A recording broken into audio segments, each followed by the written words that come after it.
요한계시록 10장 1절부터 11절까지 요한계시록 10장 1절부터 11절까지 같이 한번 읽겠습니다.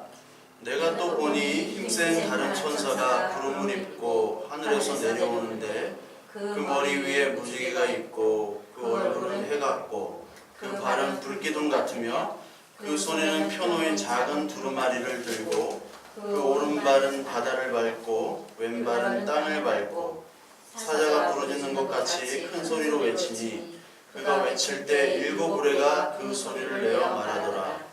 일곱 우레가 말을 할 때 내가 기록하려고 하다가 곧 들으니 하늘에서 소리가 나서 말하기를 일곱 우레가 말한 것을 임봉하고 기록하지 말라 하더라. 내가 본 바 바다와 땅을 밟고 서 있는 천사가 하늘을 향하여 오른손을 들고 세세토록 살아계시니 곧 하늘과 그 가운데 있는 물건이며 땅과 그 가운데 있는 물건이며 바다와 그 가운데 있는 물건을 창조하신 이를 가리켜 맹세하여 이르되 지체하지 아니하니니 일곱째 천사가 소리내는 날 그의 나팔을 불려고 할 때 하나님이 그의 종 선지자들에게 전하신 복음과 같이 하나님의 그 비밀이 이루어지리라 하더라. 하늘에서 나서 내게 들리던 음성이 또 내게 말하여 이르되 내가 가서 바다와 땅을 밟고 서 있는 천사의 손에 펴놓인 두루마리를 가지라 하기로 천사에게 나아가 작은 두루마리를 달라 한즉 천사가 이르되 갖다 먹어버리라. 내 입에는 쓰나 내 입에는 꿀같이 달리라 하거늘 내가 천사의 손에서 작은 두루마리를 갖다 먹어버리니 내 입에는 꿀같이 다나 먹은 후에는 내 배에서는 쓰게 되더라. 그가 내게 말하기를 내가 많은 백성과 나라와 방언과 임금에게 다시 예언하여야 하리라 하더라. 오늘 계시록 10장 계시록 10장 1절부터 11장 14절까지는 전에도 말씀드렸듯이 이제 여섯째 나팔 보는 그 천사와 일곱째 천사 그 사이에 있는 삽입장이라고 말씀을 드렸죠. 그래서 이 요한계시록 이 10장은 삽입에서 뭐가 나오냐면은 또 다른 힘센 천사가 나와가지고 두루마리 큰 그 작은 두루마리죠. 여기서는 작은 두루마리 그 말씀을 딱 펼쳐 보이는 장면이 나오는 겁니다. 그래서 그 전까지 우리 9장까지 보면은 9장까지는 막 황충이 나오고요. 그 재앙들이 막 일어났잖아요. 재앙들. 근데 재앙들에게 그 재앙이 일어났음에도 불구하고 이 사람들이 어떻게 됩니까? 회개를 했습니까? 회개하지 않았습니까? 21절에 보니까 회개하지 않았죠. 그러니까 하나님의 심판이 막 눈에 보여집니다. 눈에 보여지는데도 불구하고 사람들은 회개하지 않는다는 거예요. 그래서 예수 그리스도를 어떻게 믿느냐? 하나님이 딱 나타나서 믿으면 되지 않느냐? 저도 이제 저의 이제 외삼촌을 전도를 할 때 뭐 이렇게 저렇게 막 얘기를 하는데 저희 외삼촌이 이제 하나님이 있으면 딱 나타나면 되지 않느냐? 어? 세상 사람들에게 딱 하나님이라고 딱 나타나면 왜 안 나타나면서? 나타나면 이제 한번 믿어보지. 다 믿을 거 아니냐? 근데 하나님이 없으니까 안 나타나는 거지. 그러니까 이제 나보고도 이제 정신 차리라고 이렇게 얘기하고 예. 그렇게 얘기를 하는 거죠. 모든 사람들이 다 똑같은 얘기를 하는 거예요. 나타나면은 믿겠다. 그렇죠? 뭔가 보여주면 믿겠다. 그런데 하나님께서 오늘 마지막 때에 심판을 주신다고 그랬죠? 재앙 심판. 이 재앙 때는 천지 만물의 심판이 일어나고 그것은 출애굽기 때 나오는 그 출애굽에서 할 때의 그 재앙이 비슷한 광경들이 벌어지는 거죠.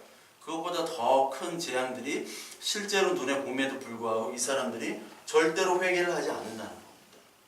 왜냐하면 내가 지금 생명을 부재하고 있는 한 그리고 나에게 재산과 나에게 가지고 있는 능력과 내가 어떤 돌피할 수 있는 그런 수단이 있는 한 내가 죽지 않는 한 하나님이 아무리 눈에 보이는 재앙이 있더라도 회개는 하지 않는 게 인간이에요. 절대 회개하지 않습니다. 나의 잘못들이, 나의 추함들이 다 밝혀져도 하나님께 돌아오진 않아요.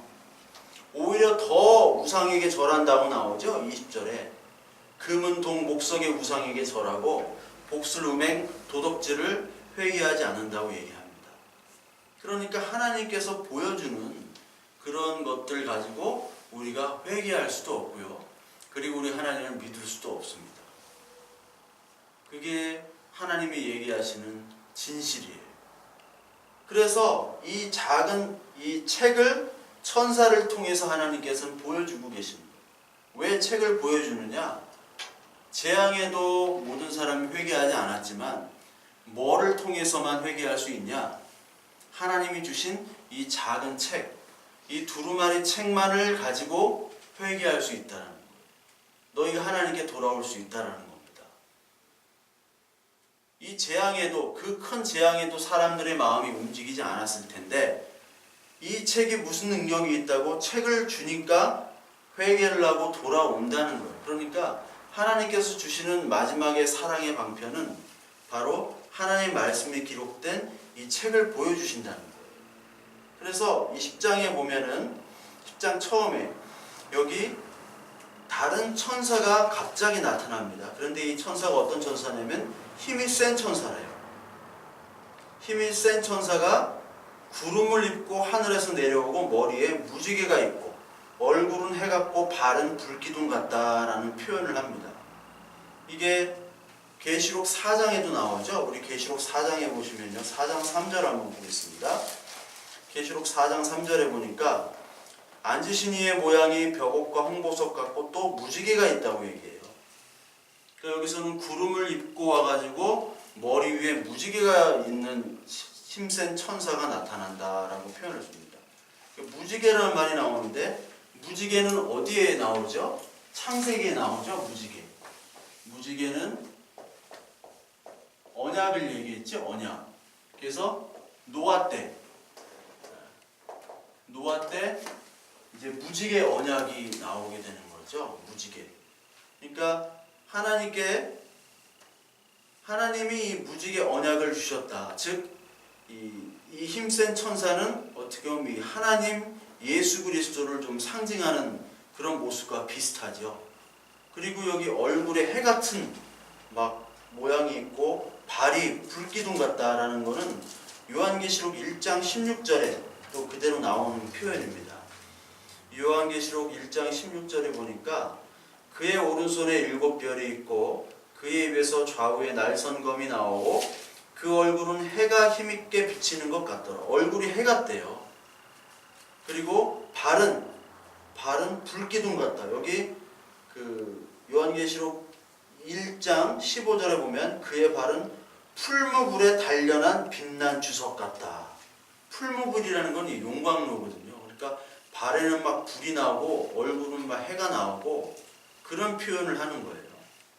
그리고 이 힘센 천사는 좌우에 이제 우측 다리에는 바다, 좌측 다리에는 땅을 밟고 있다.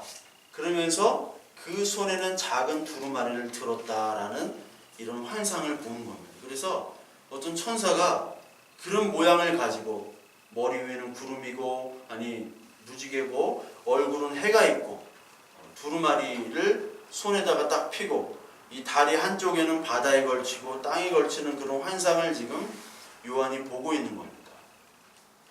근데 이 천사가 누구냐 할 때 어떤 사람들은 뭐 이게 예수님이다. 예수님을 표현한 것이다. 아니다. 이거는 그냥 다른 천사다라고 이렇게 얘기를 해요. 그런데 이 두 개가 중요하지는 않습니다. 그러니까 예수 그리스도가 아니라 이 힘센 다른 천사, 어떠한 한 천사일 것이다 라고 얘기하는 분들은 요한이 이 천사가 예수 그리스도였다면 경배를 했을 것이다. 근데 경배하지 않았고 또 예수 그리스도라면은 두루마리에 집중이 되는 것이 아니라 예수 그리스도에 집중했을 것이다 라고 하는 분들도 있고요. 또 갈라디아서 3장 19절을 보면은요 어떤 말씀이 있냐면 천사들을 통해서 이 율법을 한 중보자의 손에 베풀었다라는 그런 말씀이 나와요. 갈라디아서 3장 19절에 그런 말씀이 나오는데 율법은 무엇이냐? 범법함으로 더하던 것이라 천사들을 통하여 한 중보자의 손으로 베푸신 것인데 약속하신 자신이 오실 때까지 있을 것이라. 그래서 천사들이 이런 율법이나 어떤 책들을 대신 가지고 온다라는 그런 성경 구절을 통해서 이건 어떤 천사다라고 얘기를 하는 분들도 있어요. 그런데 이게 천사건 예수 그리스도건 사실 그렇게 큰 의미는 없는 것 같아요. 이게 가장 여기서 중요한 건 뭐냐면 천사든 예수 그리스도든 지금 가지고 있는 이 두루마리, 이 책이 무엇이냐, 무슨 역할을 하고 있느냐라는 것이 더 중요하죠. 그래서 아무런 그 회개도 하지 않는 이 사람들이 그 큰 재앙을 봄에도 회개하지 않았음에도 불구하고 이제 마지막에는 이 천사가 와가지고 두루마리를 우리에게 보여준다는 겁니다. 즉, 이 성경책을 우리에게 주신다는 거예요. 성경책. 하나님은 나타나서 우리에게 짠 하고 나타나가지고 내가 진짜 하나님이 있다 하고 딱 보여주시면요, 우리가 아 진짜인가 보다 하지만 하나님은 그러고 또 사라지면요, 우리는 다시 원래대로 돌아가는 게 바로 우리의 인생이고 우리 인간의 모습이에요. 그래서 하나님께서는 하나님이 주시는 이 모든 말씀들을 담긴 이 계시의 성경을 우리에게 남겨주신 겁니다. 그래서 이 작은 두루마리, 그러니까 큰 두루마리가 아니라 작다라는 표현이 되게 중요한데요. 이 작은 두루마리에 하나님의 말씀의 귀중함과 복음의 능력이, 그 큰 능력이 여기에 담겨 있다는 겁니다. 이 책에. 그래서 하나님께서 주신 성경책, 이 우리가 가지고 있는 책의 목적은 뭐냐면 요한복음 20장에 나오죠. 그 목적. 왜 하나님은 이 책을 우리에게 주셨는가? 20장 30절부터 31절 한번 볼까요? 20장 30절부터 31절. 요한복음 20장 30절 31절.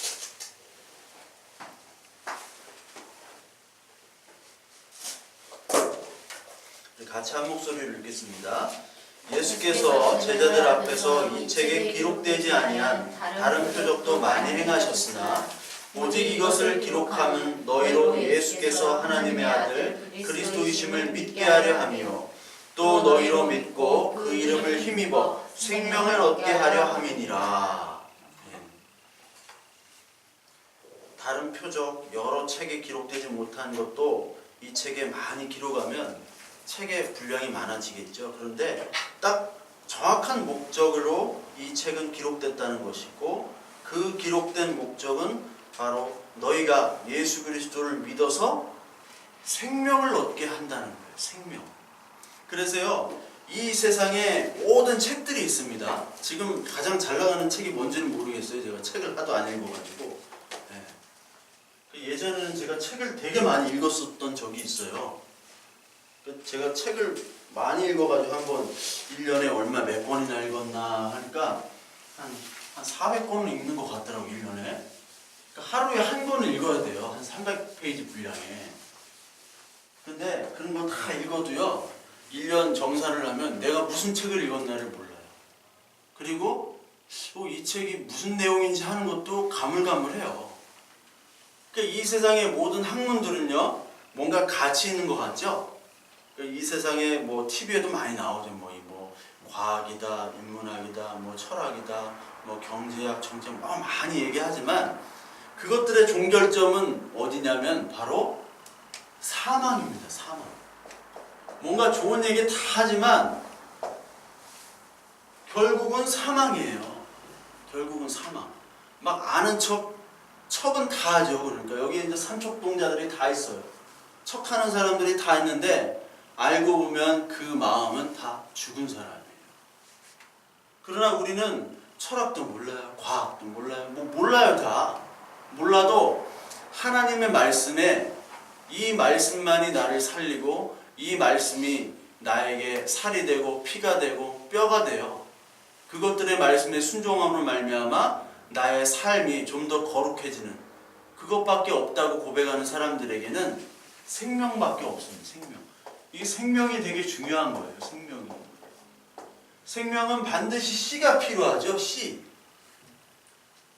아무리 허접하고 이상한 거라 할지라도 그 안에 씨가 있으면 반드시 생명이 나잖아요. 그러니까 농사를 짓는 때는 정말 신기한 거예요. 농사. 그러니까 자녀를 낳을 때도 그렇지만 일반적으로 어떤 씨가 심었는데 그게 열매를 맺고 나무가 되고 한다는 것은 정말 신비로운 거잖아요. 근데 여기에 이 세상의 학문에는 씨가 없는 겁니다. 다 죽은 거예요. 죽은 자들끼리 얘기하는 거예요. 죽은 사람들끼리 너 잘났다 나 잘났다 다 얘기하는 거예요. 그래서 제가 말씀드렸잖아요. 맹구랑 영구랑 옥동자랑 셋이 누가 더 잘났냐 싸우는 게 바로 이 세상이라고. 다 못났거든. 다 못났는데 서로 잘났다고 막 싸우는 거예요. 나이 막 80 넘은 할머님들이 네가 이뻐 내가 이뻐 막 싸운다고 생각을 해보세요. 나이가 한 50, 예전에는 50이었는데 요즘은 모르겠고 요즘에 50대도 하도 그냥 막 20대 같은 30대 같은 분들이 많아가지고 60 이상이면은 외모가 이제 평준화되는 겁니다. 그렇죠? 외모가 평준. 옛날에는 50대라고 얘기했지만 근데 그 평준화된 사람들이 서로 싸운다는 게 얼마나 이게 웃긴 거거든요. 그러니까 이 세상 학문의 모든 것들은 다 생명이 없는데 오직 생명의 책은 바로 예수 그리스도를 나타내는 이 하나님의 말씀밖에 없는 겁니다. 그러니까 제가 예전에는 하나님 몰랐잖아요. 27살 전까지는 교회를 다니진 않았다고요, 제가. 그러니까 교회 다니는 사람들은 저 사람들 참 미친 사람들이다. 왜 돈 주고 저렇게 재미없는 졸려 죽겠는 저런 설교를 들으러 갈까? 저는 이제 설교 들으러 가는 사람들인 줄 알았어요. 근데 제가 이제 그 전까지는 그걸 몰랐는데 가면 갈수록 결국은 성경밖에 없구나. 하나님 말씀밖에 없구나라는 게 느껴지는 거죠. 그래서 오늘 요한복음 20장 30절 31절에 말하는 것처럼 다 기록되지 않았지만 여기에 기록된 건 생명을 기록한 겁니다.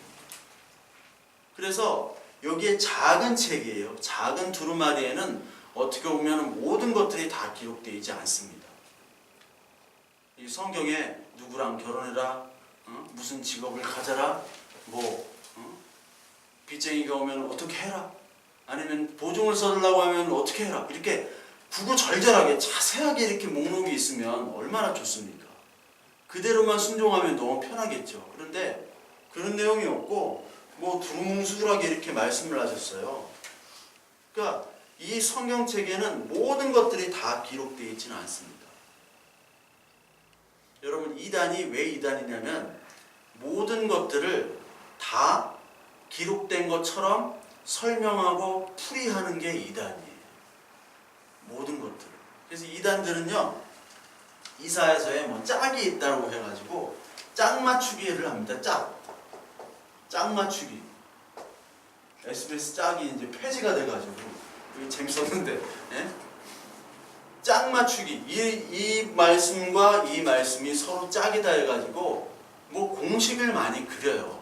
그래서 신천지 그 영상들을 이렇게 보시면 신천지는 이제 요한계시록 가지고 맨날 짝 맞추기 하거든요. 근데 굉장히 조잡합니다. 너무 조잡한데 그 조잡해가지고 한 그것들을 이제 공식화해서 맞춰가지고 뭔가 혹하게 만드는 건데 그것 자체가 어떻게 보면은 그것 자체로 이단이 되는 거예요. 왜냐하면 설명하지도 않은 하나님의 말씀을 자기가 설명해 주겠다 하는 게 바로 이단이에요. 그래서 여러분들 조심하셔야 되는 게 뭐냐면 어떤 사람이 막 너무 이런 걸 풀이를 잘해요. 그것도 조잡스럽게 아니라 아주 잘 세련되게. 근데 그런 게 사실 어떻게 보면 경계해야 돼요. 그런 거는요 초대교회 때부터 있었고요. 2000년 전에부터 계속해서 있었던 겁니다. 하나님의 말씀은 다 설명하지 않아요.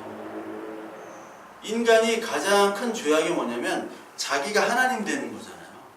자기가 모든 것들을 다 설명할 수 있어. 다른 목회자들은 이런 얘기 안 하지. 근데 나는 이런 얘기 다 할 수 있어. 하는 게 바로 가장 큰 죄입니다. 그래서 이 세상의 가장 큰 죄, 특히 신학자나 특히 어떤 목회자들이나 최고의 죄는 뭐냐면 다른 죄도 있지만 내가 이 모든 것들을 다 설명할 수 있어. 그래서 하나님의 신비를 남겨두려고 하진 않아요. 하나님의 신비라는 것은 우리의 인간의 이성으로 또한 인간의 지혜와 지성으로 알 수가 없는 것들이죠. 우리 인간이 파악할 수 없는 것들이 바로 하나님의 것입니다. 그래서 신앙 고백이라는 건 뭐냐면 하나님 나는 여기까지입니다. 난 여기까지밖에 할 수 없어요. 다음은 하나님 거예요. 하나님이 하셔야 됩니다. 하는 게 기도고 그게 신앙 고백이잖아요. 그런데 그런 분들은 아니야. 내가 이런 말들은 이렇게 해야 돼. 이런 풀이를 가지고 있어.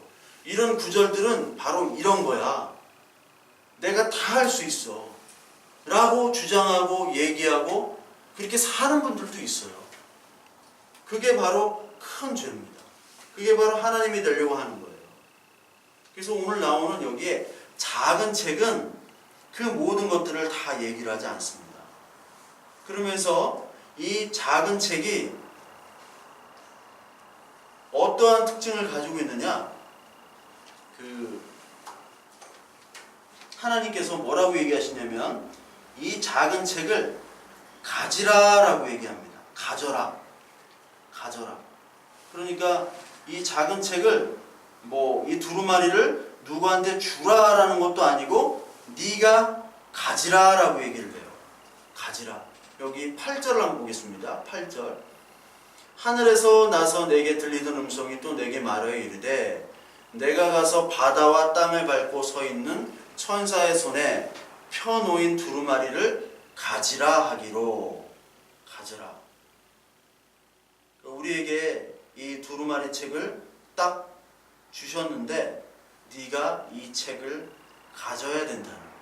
가져야 된다. 가져야 된다는 것은 남의 말씀이 아니라 너의 말씀이 되어야 된다는 거예요. 너의 말씀. 우리 한국교회 성도님들의 특징은 뭐냐면 예배 시간에 오면 딱 목사만 이렇게 보고 있는 거예요. 목사만. 그래서 예배라는 걸 내가 한다라는 개념이 없습니다. 한국은요. 뭐냐면 예배라는 게 설교 듣기 그리고 찬양 듣기 그리고 기도, 대표 기도 듣기 다 듣기예요. 누가 어떻게 하나 이렇게 보고 나중에 이제 밥 먹고 떠들다가 이제 헤어지는 거. 이제 식사 시간에 이제 다 들어보면 김장철은 김장 얘기만 해. 마구리 쟤는 김장 얘기만 해. 그리고 이제 하다가 이제 갑자기 드라마 얘기로 막 이렇게 해요. 드라마 얘기로. 제가 이제 하도 새벽 차량 운행을 많이 하고 모든 차량 운행을 제가 다 해가지고 거기 어떤 분은 제가 이제 운전사인 줄 알아요. 옛날에 있던 교회에서 운전사. 근데 그 새벽 차량이나 차량 뒤에만 타면 이제 그분들은 이제 드라마 얘기부터 시작을 하는 거예요. 드라마 얘기부터요. 예. 그러니까 우리의 모습은 바로 뭐냐면 누가 하는 거를 듣고 보는 것으로만 이 예배를 한다. 그리고 들었다. 예배를 본다. 이렇게 표현을 하는 거예요. 그래서 오늘 목회자가 무슨 얘기 하나 입만 보고 있는 거예요. 입만. 근데 그거는 말씀을 내가 가진 게 아니에요. 그렇죠? 말씀은 오늘 목사 네가 가져라 하는 게 아니라 저와 여러분들 한 명 한 명 개개인에게 1대1로 야, 이 말씀을 가져. 너한테 준다. 네가 가져야 돼. 다른 사람이 가진 거를 다른 사람 얘기를 네가 듣는 게 아니라 내가 가진 이 말씀, 내가 들고 있는 이 작은 두루마리 이 말씀을 너한테 줄 때 네가 가져야 된다라고 얘기하시는 거예요. 내가 가져라. 그러니까 이것은 너를 위한 말씀이지 다른 사람이 말씀을 줘가지고 다른 사람을 통해서 듣는 게 아니라는 거예요. 그래서 우리는 너무나 이 말씀과 예배와 이것들이 수동화되어 있습니다. 수동화. 누구에게 주입돼 가지고 전달된 그런 말씀으로 우리는 가득 차 있어요. 내가 보려고는 하지 않아요. 내가 보려고는 안 해요. 내가 이것들을 가지고 하나님 말씀이 무엇인가라고 얘기를 안 하고 목사님이 무엇을 얘기했을까 거기에만 집중이 돼 있는 거예요. 그래서 어떤 교회 가니까 야 여기는 참 목사님이 말씀이 좋더라. 저는 그런 얘기가 참 별로 안 좋아요. 말씀이 좋다. 말씀이 뭐 좋으면 뭐 얼마나 좋겠어요. 말씀이 좋다. 그래가지고 그 교회로 싹 갑니다. 근데 옆 교회에 또 말씀이 더 좋은 목사님이 왔어. 그러면 또 그 말씀이 좋다. 옆 교회에 싹 가고. 그러다가 그 교회가 뭐 말씀이 좋은 목사님 무슨 문제가 생겼어. 그럼 다시 원래 교회로 또 와요. 그냥 돌고 돌아요. 이건 내가 말씀을 가진 사람의 모습이 아닙니다. 그리고 이 말씀을 가지려고 한 다음에 그냥 갖는 게 아닙니다. 가지면서 끝난 게 아니라 이 천사가 뭐라고 얘기하냐면 갖다 먹어버리라 라고 얘기합니다. 갖다 먹어라. 그리고 말씀을 많이 먹는다고 그러죠. 말씀을 먹어라. 근데 갖다 먹으니까 어떻게 됩니까? 9절에 내 배에는 쓰나 내 입에는 꿀같이 달리라 하거늘 이렇게 얘기합니다. 배에는 쓰고 입에는 답니다. 이렇게 얘기하죠. 뭐 어떤 분은 배는 무슨 의미고 뭐 입은 어떤 의미고 저는 모르겠어요. 저는 뭐 모자라가지고 그걸 어떻게 나눌 수는 없는데 하여튼 분명한 것은 이 말씀은 두 가지 맛을 가진다는 거예요. 쓴맛과 단맛이 같이 있다는 거죠. 우리가 모든 인생이나 모든 생활도 쓴맛과 단맛이 같이 있듯이 이 말씀에는 쓴맛과 단맛이 있습니다. 그런데 이것들을 일단 갖다 먹으라고 얘기하는 겁니다. 먹어라. 그래서 먹어서 뱃속에 저장을 하는 거죠. 먹는다는 것은 생명입니다. 여기 나온 것처럼 먹는다는 것은 생명이에요. 하나님의 말씀이 아닌 것들은 다 불량식품입니다. 이 불량식품들은 쌓고 쌓으면 다 사망으로 가는 거예요. 그러니까 학문이 많은 사람들이 예수 그리스도를 모르는 거예요. 학문이 많은 사람들이. 그 자기의 학문으로 이 하나님을 자꾸 칼로 재단하는 거예요. 이렇게 틀리고 저렇게 틀리고 계속해서 틀린 거예요. 이런 사람들은 사망으로 갈 수밖에 없어요. 그런데 여기 먹으면은 생명이 되는데 양식이 되면 때문에 그렇죠. 먹는 것은 양식의 행위이기 때문에. 우리 요한복음 4장 한번 보겠습니다. 요한복음 4장에 32절부터 34절. 요한복음 4장 32절 34절. 우리 같이 한번 읽겠습니다. 이르시되 내게는 너희가 알지 못하는 먹을 양식이 있느니라. 제자들이 서로 말하되 누가 잡수실 것을 갖다 드렸는가 하니 예수께서 이르시되 나의 양식은 나를 보내신 이의 뜻을 행하며 그의 일을 온전히 이루는 이것이니라. 예수님께서도 이제 양식이 있었죠. 양식. 그러니까 나는 너희가 알지 못하는 먹을 거를 내가 먹고 있어. 얘기하니까 이 제자들은 어떻게 얘기를 해요? 아 누가 예수님한테 먹을 거를 갖다 줬나 보다 하고 이렇게 생각을 하는 거예요. 그러니까 이 세상의 사람들은 그냥 물리적인 먹을 거로만 생각하는 거예요. 이 먹을 것이 양식이. 그런데 예수님이 자신의 양식은 나를 보내신 하나님의 뜻을 행하고 그의 일을 온전히 이루는 것이 바로 나의 양식이라고 얘기하시죠. 그 양식은 하나님으로부터 나왔기 때문에 하나님과의 교제 없이는 이 양식이 이루어질 수가 없는 겁니다.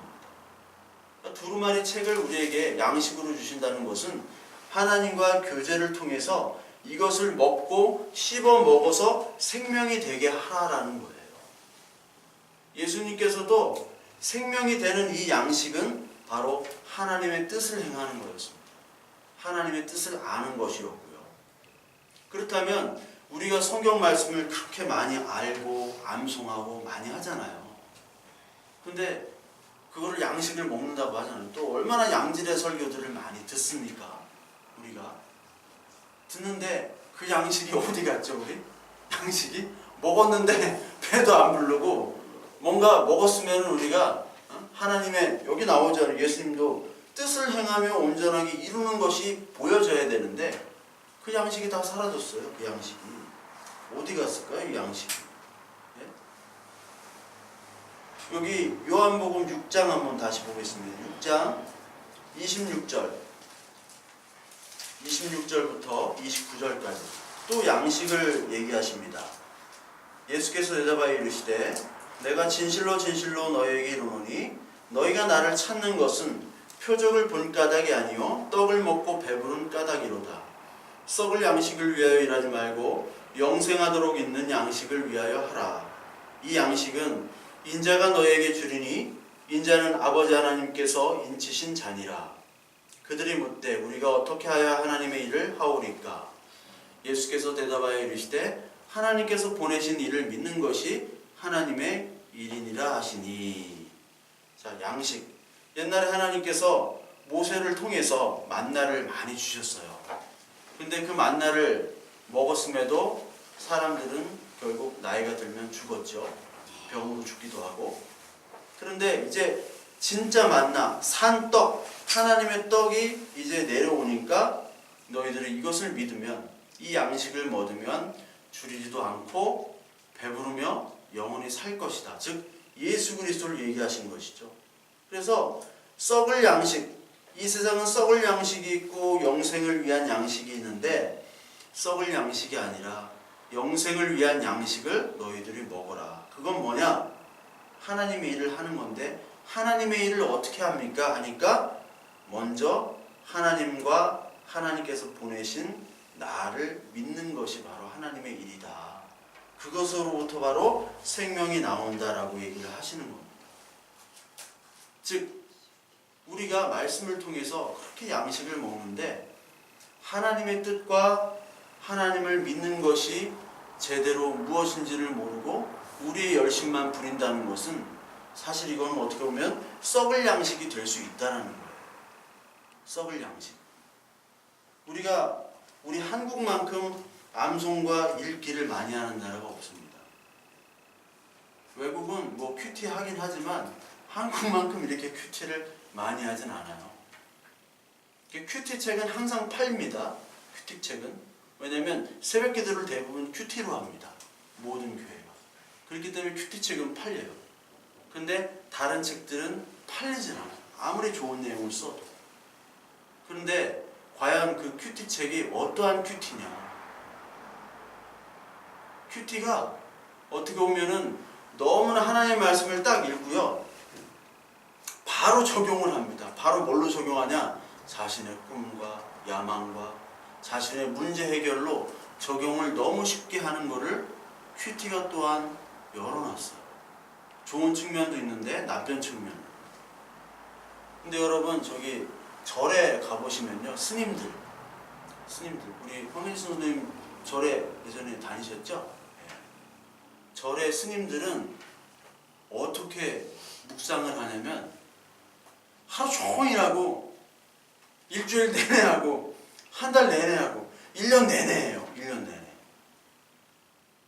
이게 묵상이라는 것이 이것이 예전에 좋은 전통이었는데 이 묵상이라는 게 우리의 지금 현대 교회는 사라졌습니다. 그러니까 큐티라는 아주 뭐 좀 간질간질한 어떠한 긴가민가한 걸로 이렇게 좀 대체가 됐어요. 그 스님들이 하는 그 묵상, 화두를 잡고 참선을 하는 거예요. 그들은 화두라는 건 어떤 단어를 놓고 그거를 계속해서 생각하는 겁니다. 생각하면 잠이 오면은 뒤에서 이제 그 죽도로 때리잖아요. 응? 대나무로. 근데 그 스님들의 한 10분의 1만 해도 이렇게 말씀을 바로 적용해가지고 문제 해결을 써먹진 않아요. 우리가 이 큐티가 다 없어졌다는 거예요. 큐티가. 그러니까 하나님의 말씀을 먹는다는 것은, 하나님의 생명을 먹는다는 것은 그냥 우리가 가져서 아는 것이 아니라 이 말씀이 육화가 된다는 거죠. 내 안에 들어가가지고 에너지원이 되는 겁니다. 힘이 되고 그리고 어떠한 모든 결정의 판단 기준과 근거가 되어야 된다는 거예요. 그 나의 지식과 인격과 나의 모든 것들이 사실 바뀌어가지고 속사람의 경건과 말의 행위까지도 이 말씀을 통해서 이제 변화받는 것이 바로 이 말씀을 먹고 에너지가 되고 그리고 생명으로 변화된다는 거죠. 그런데 우리는 그런 과정들이 많이 없어요. 그런 과정들이. 대신 뭐만 있느냐? 훈련만 있습니다. 제자 훈련. 무슨 훈련? 근데 그 훈련들이 다 코스워크예요. 1단계, 2단계, 3단계. 근데 목사님이 바뀌면 또 다른 그 교회에서 하는 제자 훈련이 또 와. 똑같은데. 1단계, 2단계, 3단계. 코스웍을 끝내요. 저도 이제 목사이기 때문에 다른 목사님들 소식을 다 듣거든요. 뭐 동기 목사님들. 그러면 다 막 페이북에도 올리고 다 그래. 뭐 제자반 몇 단계 막 해가지고 막 올려요. 막 되게 큰 교회에 있어. 그러면은 그 코스웍으로 돌리면은요 사람들이 되게 바쁘게 움직이고 뭔가 되어지는 것 같아요. 그리고 목회자도 야 내가 뭔가 하는가 보다라고 생각을 합니다. 근데 그 제자훈련으로 가장 유명한 교회가 있죠. 저기 서초역에. 근데 그 교회가 어떻게 됐습니까? 엄청난 문제가 많이 있잖아요. 엄청난 문제.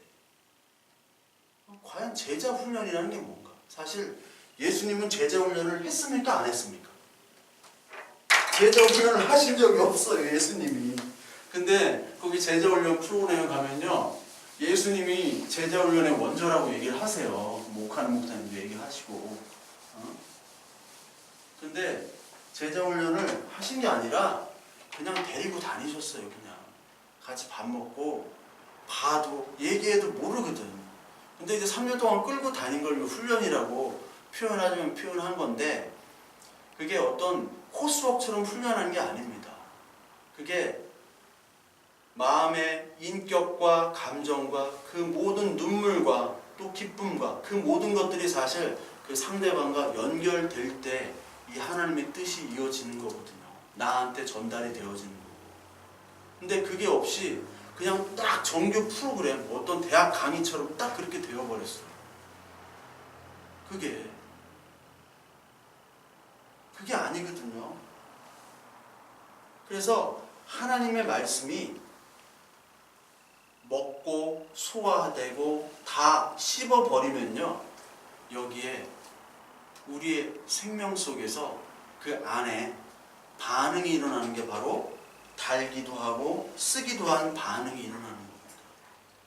근데 우리가 너무 이 반응과 그리고 하나님의 마음과 이 뜻 없이 그냥 말씀을 가지고 나의 뜻과 나의 욕망과 나의 문제 해결로만 너무 달려왔던 게 사실이에요.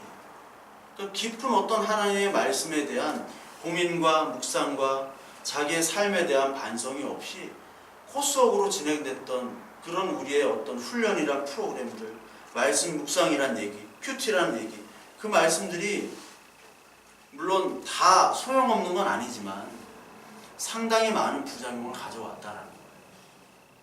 그래서 진짜 이 생명이 되려면요 뭐가 되느냐? 쓰기도 하고 달기도 해야 됩니다. 그 표현이 에스겔서 3장에 나옵니다. 에스겔서 3장 우리 한번 보겠습니다. 에스겔서 3장에 똑같이 이 두루마리를 먹으라라는 표현이 나옵니다. 에스겔서 3장 1절 보겠습니다. 1절 1152페이지입니다. 구약. 또 그가 내게 이르되 인자야 너는 발견한 것을 먹으라. 너는 이 두루마리를 먹고 가서 이스라엘 족속에게 말하라 하시기로 내가 입을 벌리니 그가 그 두루마리를 내게 먹이시며 내게 이르시되 인자야 내가 내게 주는 이 두루마리를 내 배에 넣으며 내 창자에 채우라 하시기에 내가 먹으니 그것이 내 입에서 달기가 꿀 같더라. 그 두루마리를 먹으니까 그 말씀을 먹으니까 이 배에서 창자가 들어가는데 창자 안으로 들어가니까 그 내 입에서 달기가 꿀처럼 달달하는 거죠. 꿀처럼 달달. 그리고 예레미야 15장 우리 한번 볼게요. 예레미야 15장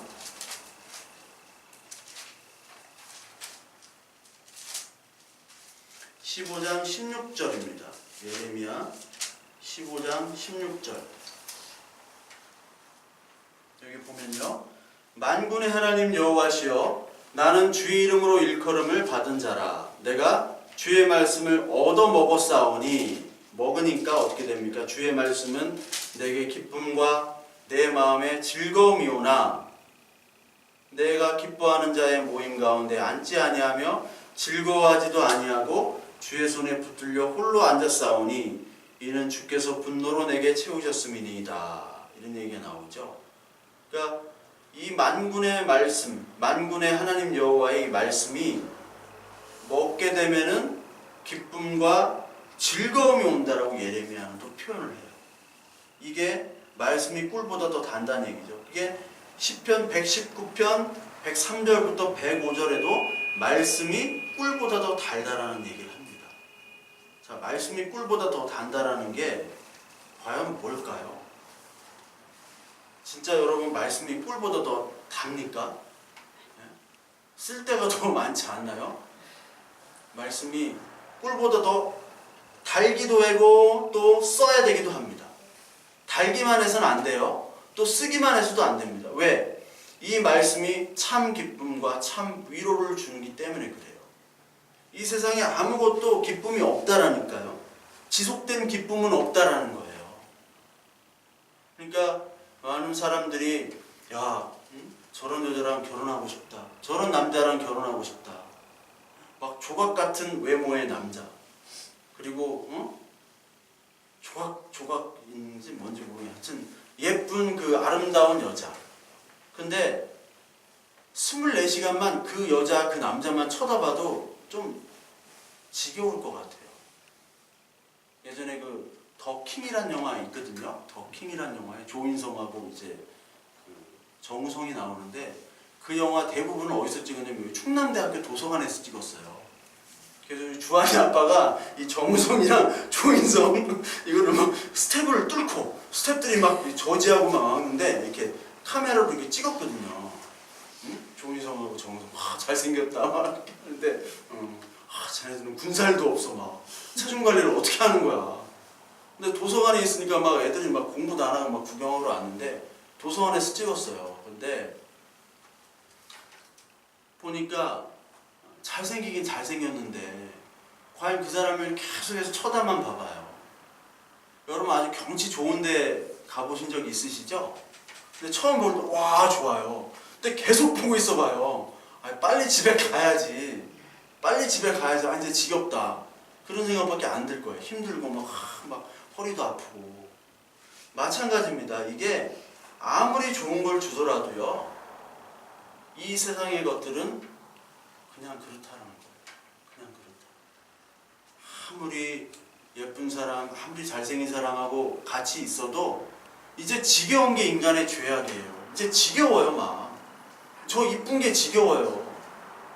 그런 경험이 없지만 저는 이쁜 게 막 지겨운 거예요 막. 그러니까 막 바람이 피는 거야. 근데 상대방을 보니까 나보다 못해. 그렇게 얘기하는 분들이 많잖아요. 그렇게 얘기하는 분들이 막 충격을 받았다는 거예요. 어떤 집사님이 남편이 바람핀 여자를 보니까 형편없는 여자. 자기가 막 자존심이 상하고 어떻게 저 딸이 여자랑 아니 자기보다 더 예쁘고 막 늘씬하고 막 더 똑똑하고 막 세련되고 그러면 또 모르겠는 이해가 되겠는데 아주 형편없는 사람이라 자존심이 상하는 거예요. 근데 그 남자의 입장을 보면 이제 그런 여자가 싫다라는 거예요.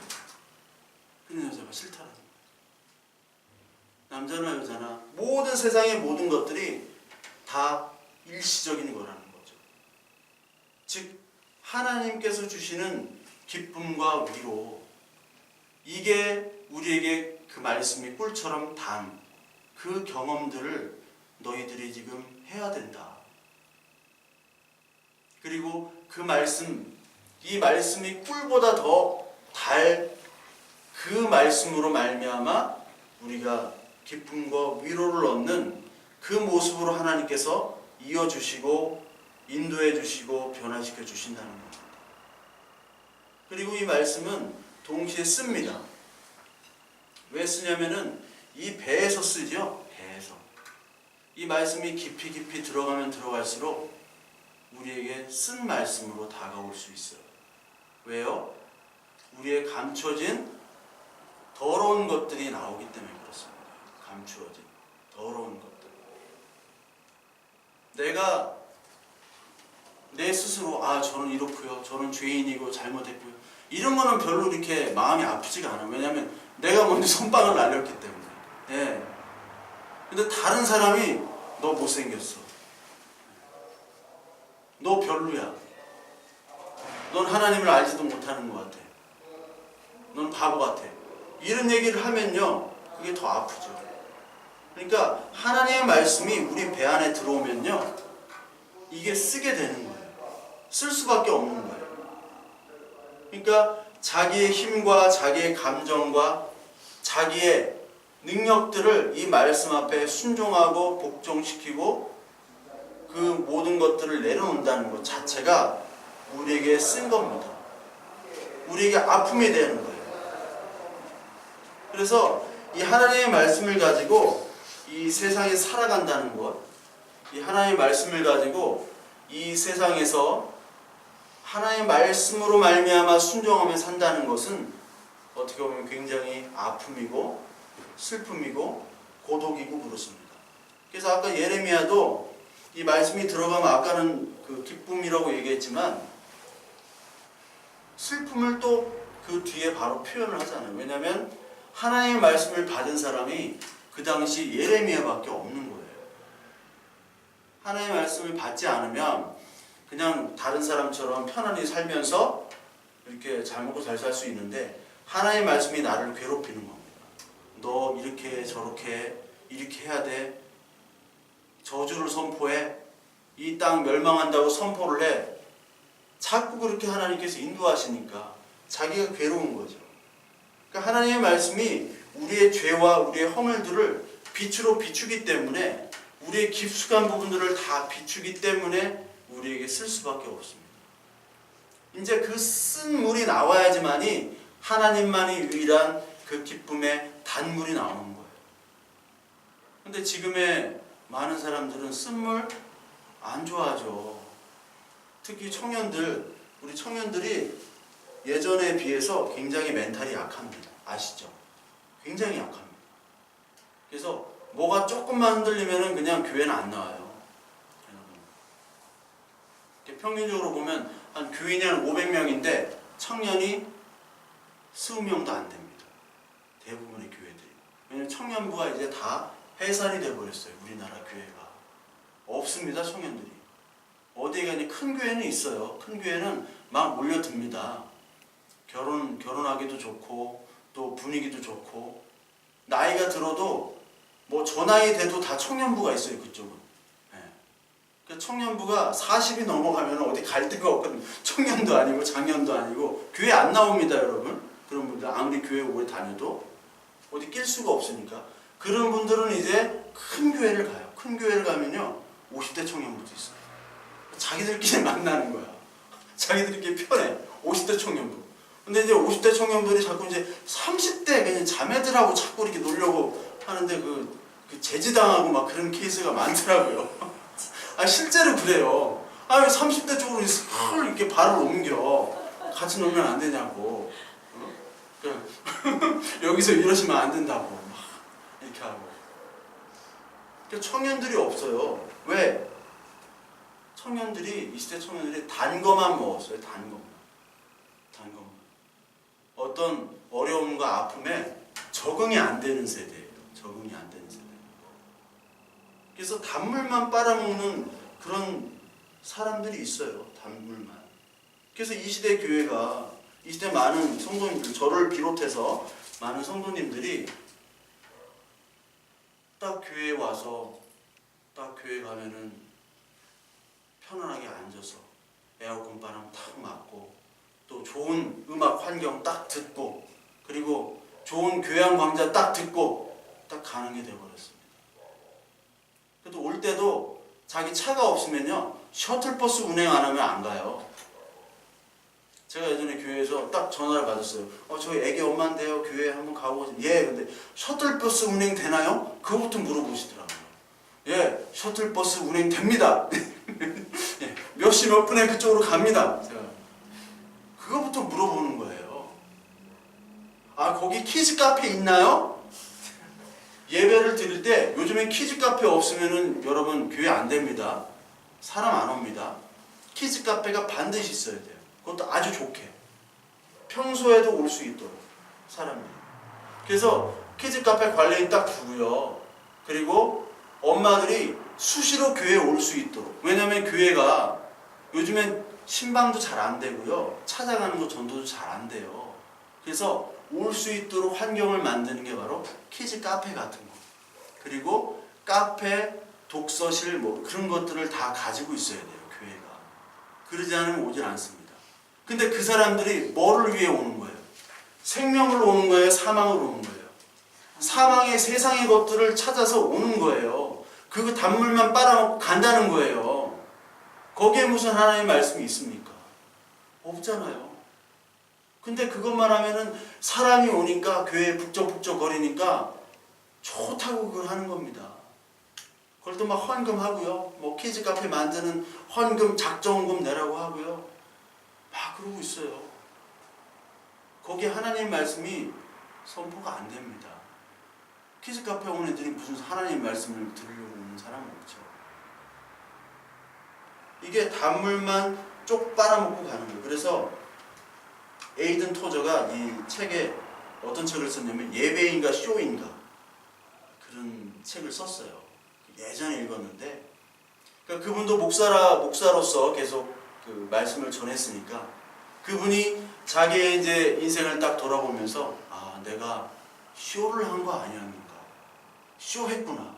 그리고 여기 앉아 있는 사람들이 다 쇼 구경하러 온 사람이구나. 돈 내고. 이게 하나님께 하는 예배가 아니면 쇼가 될 수 있다.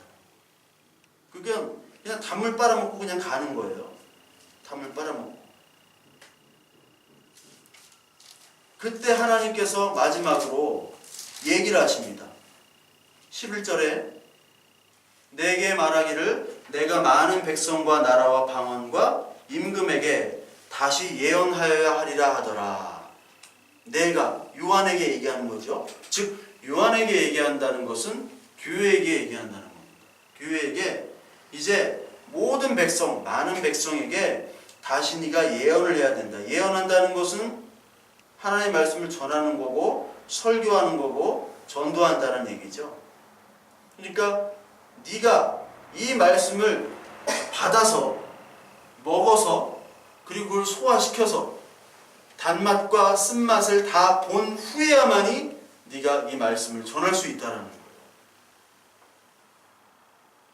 그러니까 전단지 나눠주듯이 이렇게 막 나눠주고 예수 믿으세요 이게 아니라 네가 정말 하나님 말씀을 먹고 마시고 그 말씀이 생명이 돼가지고 너의 지식, 너의 판단, 너의 모든 것들을 하나님의 말씀 앞에서 결정하고 판단하고 그리고 그것에 순종하는 사람으로 정말 먹은 소화 다 시킨 사람으로서 있을 때 이 말씀을 다시 전하게 된다는 겁니다.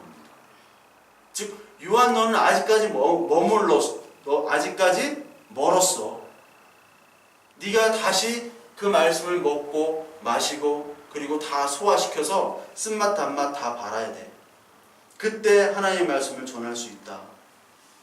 즉 이 말씀을 받아 먹어서 자신의 인격과 성품까지 이 하나님의 말씀이 다 육화된 그 상태를 얘기할 때 그 상태가 될 때 증언의 도구로 하나님께서 쓰신다는 겁니다.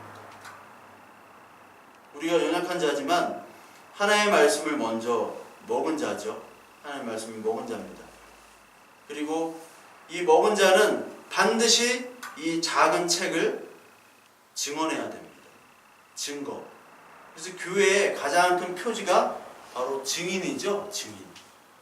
증인된 교회입니다. 증인되지 않은 교회는 교회가 아니죠.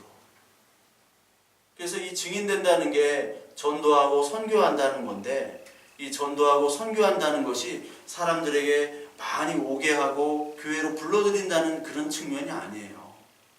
그런 측면이 아니라 진짜 하나님의 말씀을, 그 뜻과 그 하나님의 마음을 아는 사람이 그 마음을 말씀으로 전하는 겁니다. 그리고 그렇게 전하는 사람에게는 반드시 특징이 있는데, 그 인격과 삶이 거기에 부합돼야 돼요. 그 말씀을 보면 반드시 그 인격과 삶이 같이 따라오게 되어 있습니다. 저도 인격과 삶이 너무 말씀과 분리돼요. 저도. 그래서 어디까지 내가 인격과 삶을 갖춰야 될까? 그게 저한테도 고민이 되긴 합니다만, 인격과 삶으로, 이 생명의 삶으로 우리가 바뀌어지는 그런 모습들이 있어야 된다는 거예요. 그것이 바로 교회고, 그 증거의 도구가 되지 않으면 교회는 교회로서의 영광을 버리는 거죠. 그래서 저와 여러분들이 지금 이 말씀을 보고 정말 나는 하나님의 말씀을 먹고 있는가? 그리고 그 말씀에 기쁨과 위로를 받는 꿀처럼 단 그 말씀을 경험하는 것. 그리고 그 말씀이 내 안속에 때려서 나의 죄악과 나의 어둠을 다 비추는 그런 쓴맛까지 하나님께서 경험하게 하시는가. 그리고 저와 여러분들이 이 말씀을 증거를 하는가. 과연 언제 전도해봤고 언제 하나님의 말씀을 다른 사람에게 증언을 해봤는가.